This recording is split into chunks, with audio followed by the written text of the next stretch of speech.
ওম নমঃ শিবায়। বন্ধুরা, আজ খুব সাধারণভাবে একটি ছোট পাথরের উপর মহাদেবের ছবি এঁকে দেখাবো। যেহেতু শিবরাত্রি এসে গেছে, ভাবলাম যে তোমাদের সাথে এই ছোট্ট কাজটি শেয়ার করি। বন্ধুরা, তোমরা চাইলে খুব সহজেই এই ছবিটি এঁকে তোমাদের বাড়িতে সাজিয়ে রাখতে পারো। আর চাইলে তোমরা তোমাদের প্রিয়জনদেরও উপহার হিসেবে দিতে পারো।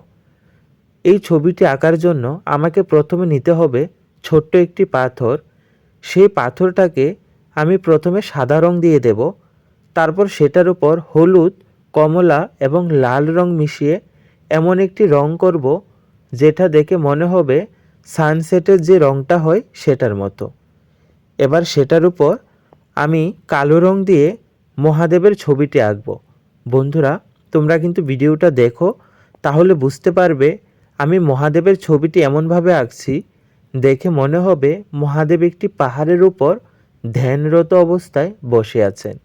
বন্ধুরা, তোমাদের যদি আমার কাজ যদি ভালো লেগে থাকে তাহলে আমার চ্যানেল দিনেশের কাজ সাবস্ক্রাইব করবে এবং কমেন্ট করে জানাবে আমার কাজগুলো তোমাদের কেমন লাগে।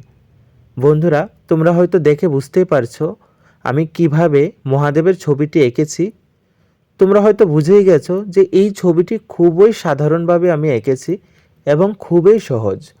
তোমরা চাইলে খুব সহজেই বাড়িতে ছবিটি আঁকতে পারো এবং এঁকে তোমাদের প্রিয়জনদের উপহার হিসাবে দিতে পারো। মাত্র কয়েকটি রং এবং একটি ছোট পাথর দিয়ে কত সুন্দর একটি জিনিস বানানো গেল, দেখলে তো বন্ধুরা। বন্ধুরা, তোমাদের আমার কাজ কেমন লাগে তোমরা কিন্তু অবশ্যই কমেন্ট করে জানাবে।